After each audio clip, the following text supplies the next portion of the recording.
So we are about to turn this into our dream kitchen. We're going to find the absolute greatest appliances, machines and gadgets. We're going to buy them, we're going to fit them, and then we're going to test them to find out if we've made a big mistake. So quite a few of the big things are already done. We've got the hob, we've got the oven, we've got the tap. So what do we need? I guess we still need a toaster. So you might have seen I'm semi-obsessed with this Japanese brand called Balmuda. Yeah, it's literally like the first thing you make anyone experience when they come into the house. But I thought if we're going for the most high-tech kitchen, is there a more high-tech one? And then I found this one. Revolution Pro. Why don't you need a screen on a toaster? Tap your toastiness level 1 to 7 and watch it toast in half the time. So this is actually an interesting dilemma. It's either we go for the slow, methodical Balmuda experience or the really, really fast toaster. I think we need to test the Balmuda against this. That's a fantastic idea. Winner stays. Yeah. I'm actually curious, what's TikTok saying about kitchens? With the Ninja Creami, you'll never buy ice cream again because it turns just about anything into ice cream. Freeze your ingredients and it does the rest. It's just asking to be tested. Let's try it. They also do a slushy machine, which is either a complete waste of space or a dream kitchen gadget. I can't actually tell. We also need a microwave. The microwave is no longer your kitchen's greatest eyesore, and then it shows us this. Interesting. That's a true share. This one's actually okay, 1,000-watt microwave, but then it does 1,100 watts powerful steaming. We need a blender. Smart blend technology. I mean, they just added the word smart to what it is. 100 speed touch slider. 100 speeds is a lot of speeds. And a sleek, show-stopping design. I can't imagine many people are going to be stopping looking at this. This looks like the best one. £849 for a blender. So one of the things someone really recommended we try is Sonic Ice. So it's made with flaked ice compacted into cylindrical nuggets and is loved for its soft, airy texture that makes it more pleasant to chew. What kind of psychopath chews their ice? Whoa, Glacial Pro.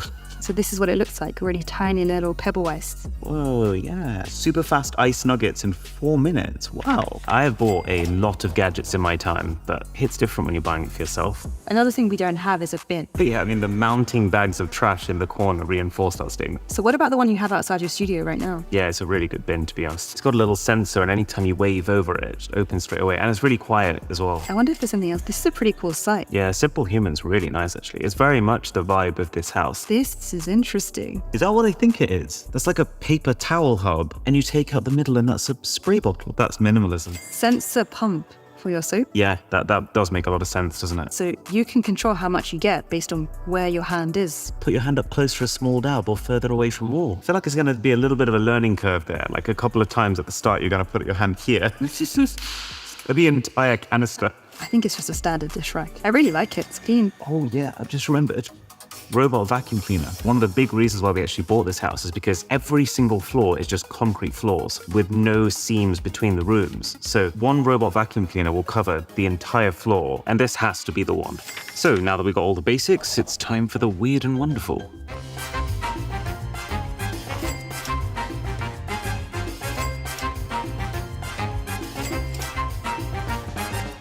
So the only other things then are dining table, dining chairs, bar stool. And we had a very productive time at the furniture shop, finding all of them. This one looks padded. Ooh. This is the moment we realized swivel was an absolute must for us, even for a dining chair. Oh my God. Yeah, that's incredible. I feel like we found something in this that we did not know we wanted. Like the idea of this rotating dining chair. Anytime someone talks on a table, you're looking at them. Now, in order to have a swiveling dining chair, we also needed to make sure that we found table legs that were high enough so the chairs don't get stuck and tucked away enough that your legs aren't banging into them as you move around. Ooh, I quite like the angular ones. Plus, we also found our dream tabletop to go with it. But I love the feel of it. I love how thin it is. The legs don't interfere for me. It's made by a company called Reflex. And what I found absolutely fascinating about it is that it looks like marble, but it's actually tempered glass thanks to a printing technique that they've developed. And that has two major benefits. They can make it way thinner, and they can add this frosted matte finish, which seemingly makes it pick up 0 fingerprints. Do you mind if we grab one of those moving chairs? This could be the perfect combination. Are we getting it? Yeah, we're getting full rotation.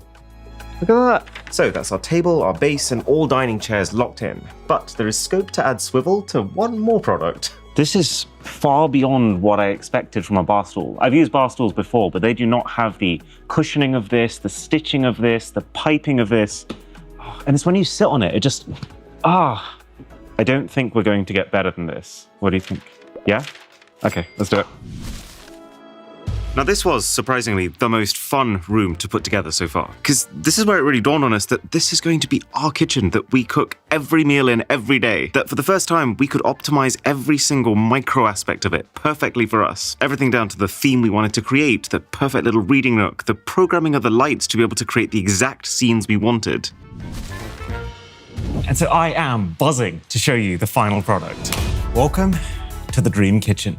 Today we find out what is the absolute best kitchen tech in the world through a combination of things that we've already tested very thoroughly and things that we're about to test together now. Starting with this. I've seen people raving about this Ninja slushy machine probably once a week for the last 8 weeks on social media. But then equally, that's never stopped us eventually finding that something is still a stupid idea. So we got one, we set it up, and the idea is that you can put anything in here so long as it's got some sugar in it. So I'm actually going to say something rogue here, but Red Bull is probably my favorite tasting drink ever. So can this preserve that flavor while actually making the texture even better? It'd be so cool if it's also able to keep its fizz. Although, judging by the amount of effervescence in here, I'm guessing it won't.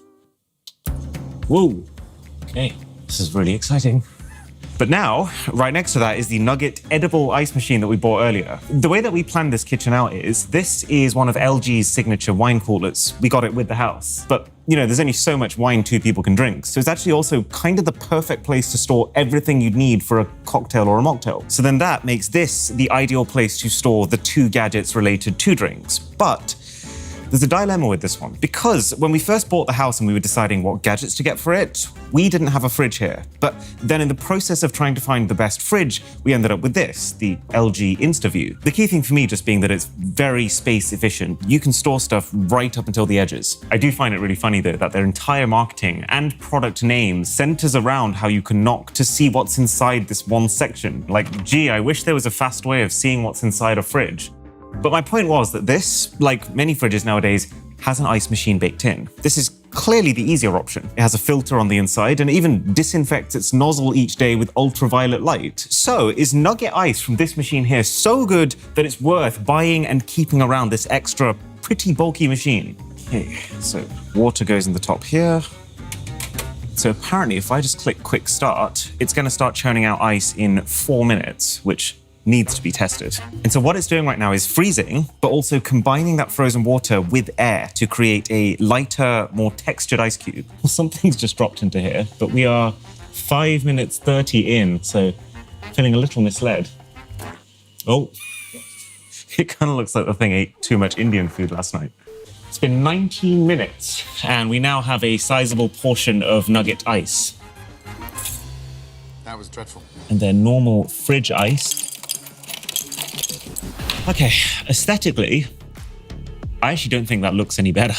Okay, so you add water to normal ice, and then water to the Sonic Ice. It practically disappears on the inside. It's just not appetizing, is it? It kind of looks like I've stuck a load of cotton wool inside my glass. Now for the big question, is it more pleasant to ingest?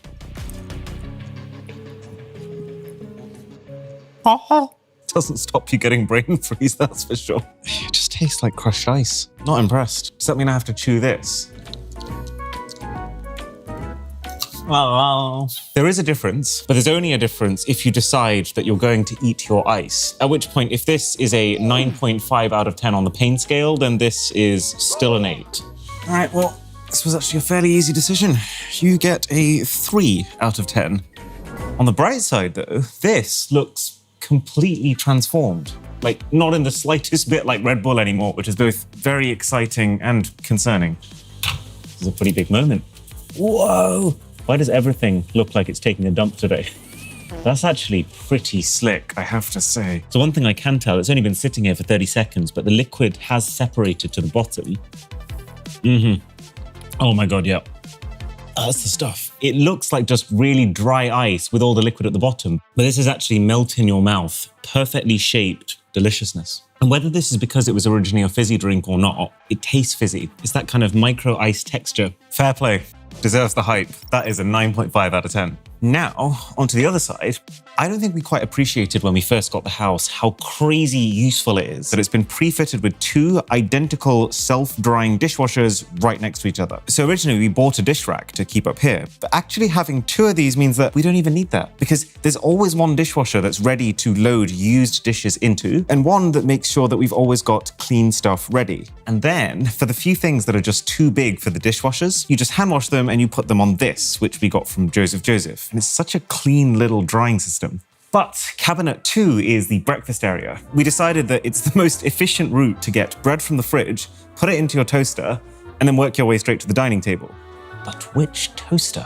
I think this is going to be such an interesting battle because these are both basically the most expensive toasters you can get, but they both do this toasting in completely opposite ways. So let's solve this once and for all. Which is the best toaster in the world? So, the Balmuda is the way simpler machine. You put your bread in, you turn it on, you set a timer, and you let it cook. With the one twist being that you can also fill it up with water, which coats the bread in a fine mist, and then because water heats up faster than air, it makes the outside crispy and the inside fluffy. The Revolution Pro is, well, it's definitely the more customizable toaster. So there's like 20, 30 different types of bread. You can pick which ones show up and what order they're in. You pick whether you're starting from fresh or frozen, and then even what toastiness level you like. Oh my God. The image actually changes depending on what you select. So you can preview what your toast is going to look like. Not to mention you can do paninis with this accessory, and it even becomes a warming rack using this one.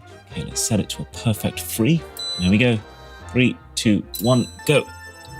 Oh, that is so slick. Now, I gotta say, between the two, the Balmuda looks prettier. And also, we've only used this Revolution like twice, and the entire finish is covered in fingerprints. It's just really hard to keep clean. But then counterpoint, it does also have a removable crumb tray and is even smart enough to tell you when it's full so you know when to remove it. Whereas the Balmuda's probably gonna be a little higher maintenance. Wait, what? It's saying 5 seconds to go. Are you kidding me? Wow. That said, while I am a great appreciator of speed, that doesn't look anything alike. Like, if you're going to go as far as to program what every stage of bread should look like, shouldn't you first prioritizing making sure you can actually make the bread look like that? Okay, so that took nearly 3 times as long. But tell me that is not a more professional looking piece of toast. I'm not exaggerating when I say I think the Balmuda's toast looks vastly more appetizing. Let's butter them up. It's the best part of my day. This is a pretty average slice of toast. It's got a little bit of crisp on the outside, but it's also quite doughy. Inoffensive, but forgettable. Gotta make sure I eat an equal amount of this toast, just to keep it fair.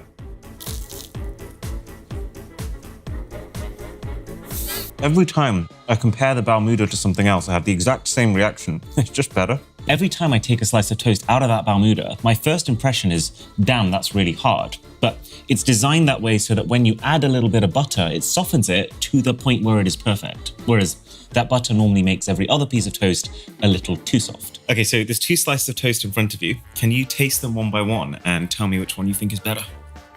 They're very different colors.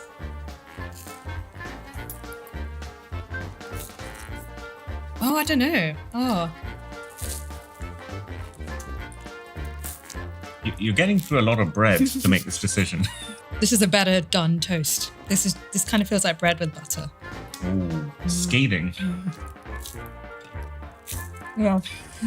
Off we go. Your toast, mate. Cabinet 3 is the lunch/dinner area, hence the microwave, which has actually been really good for us, but it's a microwave. We don't need to dwell on that. Gotta say though, one of the coolest things about this kitchen is that it not just has these hidden cabinets that you can make disappear when you close the doors, but also that every single one of these cabinets has 4 main sockets so that we can keep every single appliance that we want to use permanently plugged in, ready to go without cluttering the main island, which as you can see brings me great joy. Oh yeah, in terms of the smaller bits in this kitchen, by the way, so we bought our dining equipment from a company called Fable, and it's been amazing. Nothing has any seams for things to get stuck in. Everything cleans in one swipe. It's completely scratch-proof, and it's fine in the dishwasher. We also got our glasses from the same Fable company because, you know me, I cannot resist bezel-less things, and these are probably the thinnest glasses I've ever used while being a lot stronger than they look. It's also just a really efficient form factor because you're not carrying any extra weight and your liquid literally starts from the very bottom. Cookware-wise, we settled on Caraway in the end. These things are like non-stick to another level. They look beautiful, and you can also tell that this is a company who thinks about the little things. Like, for example, how they ship them with the magnetic holders that you'd need to store them. This thing has been an absolute game changer. It's a strainer that keeps your pasta or rice completely upright so that you can just pour away the water and then let it sit without leaking. And then these are the Man Kitchen salt and pepper cannons, which, to my disappointment, don't actually launch your pepper across the room, but the level of control you get here is insane. Most normal mills can grind between 12 to 28 mesh size. This can do 8 to 60. Okay, so that's drinks, that's breakfast, that's lunch and dinner all done. Well, now it's time for my favorite automation, candlelight mode. So let's do it.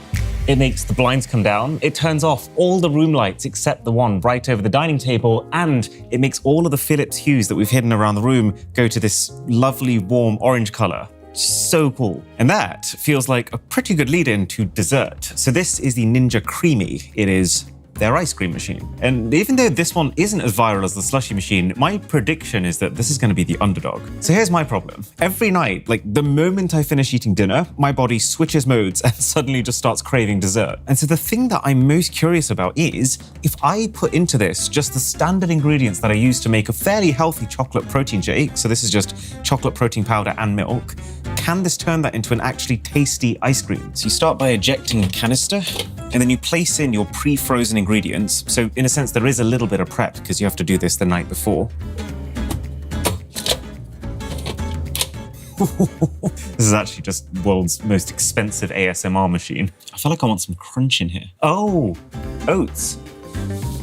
Okay, that's a pretty healthy serving of that. So you get 3 options over here, and then ice cream. Oh my God, it's gonna take 2 minutes. Is that it? Right. Now, as you can probably tell, this is not the cleanest video we've ever filmed, but the reason that my face looks this unbothered is because of what we have here. So we specifically asked Roborock if they were willing to sponsor this video because their Q Revo Slim is the smartest robot cleaner I have ever used. Like, the navigation on this thing is bordering on self-driving car level. It's absolutely surrounded in 3D sensors that are all upgraded and all work together to form what they call the Starsight Autonomous System. And that means that this robot deeply understands your room. For example, with any other robot vacuum cleaner, before letting them go, you have to first pick up any obstacles, you know, a clump of cables or some shoes you left around. This robot is so aware that it will not just avoid those obstacles. Wow. But it will identify them. It can recognize 73 different floor objects, and it will mark them on the virtual map that it builds of your room. So you know what it avoided, and it knows that those objects are temporary. So they won't affect its understanding of a room, unlike something more permanent like a dining table would. It gets better though, because it's incredibly thin, and the mop and the side brush are extendable now. So it can fit under pretty much anything, and it can also clean right up until the very corners. So long story short, we have set up one of these on every floor of the house. They send themselves out to clean while we're asleep. They head back to the dock on their own when they're done cleaning. They empty their own dustbin. They power wash their own mop. We don't really do anything anymore. So link below to check it out. And now, final few finishing touches that take this from a great kitchen into a dream kitchen. So the first is Simple Human. So I've used a couple of products from this Simple Human company in the past, but it's actually getting more of them, setting them up properly in our own space that has given me a whole new appreciation for this company. So here's how I would describe these products. They're not cheap. They strongly incentivize you to lock yourself into the Simple Human ecosystem. But wow, do they make your life easier if you're willing to put up with that. So for example, this Simple Human bin, from the very first interaction, it's thoughtless. You just walk up to it and a sensor in front of it will make it open. There's a pod up here. Perfect example of something they want you to keep buying from them, but something that's also very effective at making your trash just smell like 90% fresh citrus, basically. Oh, and by the way, for the remaining 10%, we got the Briv 2 Pro air filter, which is pound for pound not the best air filter you can get. And the app is pretty unreliable, but then when you factor in how much it suits the aesthetic of the room and how it also acts as the scent diffuser using essential oils, I think it's worth it. So then, let's say your trash is full. They've made every part of the process easy. You pull out these pretty rip-proof bags, you pull the tags to fasten those bags, and then to put a new bag in, you don't need to go rummage around under your sink. You just reach inside, you grab said new bag. And these Simple Human bags even let you know when you're running low with a QR code that lets you order new ones to arrive just in time before they actually run out from, you guessed it, simplehuman.com. See what I mean about the ecosystem now? I'd actually go as far as to say that their paper towel holder, though, is even better. So, the paper towel goes on the outside, feet Regina Blitz. If you know, you know. It's held in place by this arm, so it doesn't actually matter how much you've got left.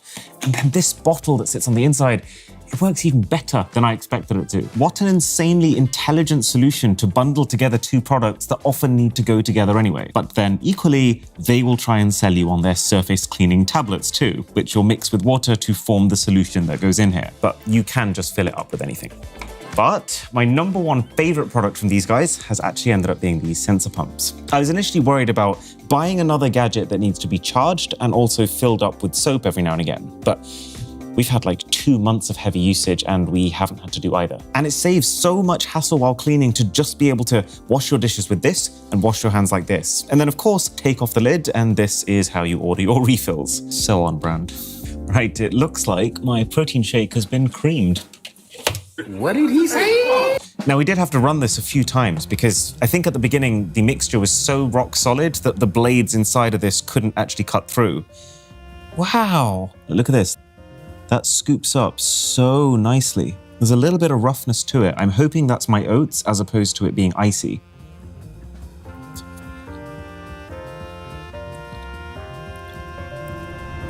Oh yeah, this is actually a game changer. I could actually see myself every night going forward, pre-making myself one of these and having a post-dinner but actually guilt-free treat. It's also not crazy messy. Like all we have to clean afterwards is 1, 2. This video was actually just an excuse to eat. You know, when I first saw this creamy machine and the slushy machine online, the very first thing that popped into my mind was, surely that's pointless. Because you see so many gadgets like this, like that Bartesian that I reviewed a while back, where all the work is actually being done by the capsules or the preparation you have to do beforehand, and the machine is just a glorified mixer. But that's not the case with either of these. The end product would be almost impossible to achieve otherwise. Oh, I think this is a 10. And then the final thing is just, we got really lucky with this kitchen. It's designed for 10 people to be able to prep food at the same time without bumping into each other. It's got one surface that we have to keep clean. There's no walls that you can backsplash onto. There's no handles on anything that you can get caught in your clothing. And so knowing that we had such a good base, the biggest thing on our mind was just, how do we build the things we want into this without interfering with it? Like we wanted plants, so we've put those quite far back. We wanted smart Philips Hue lighting, and so we found ways of weaving that into this main island without adding obstructions. We got the Samsung Frame TV as well here to add to the earthy, green, fresh theme that we've been trying to create. But the box that you need to control the thing, we put it inside the wall so that you can't see a thing. And that makes this, for us, the dream kitchen. Beyond a dream, really. This is just wow, really. So I will catch you in the next room. Hint, I will be heavily relying on that one, especially over Christmas time.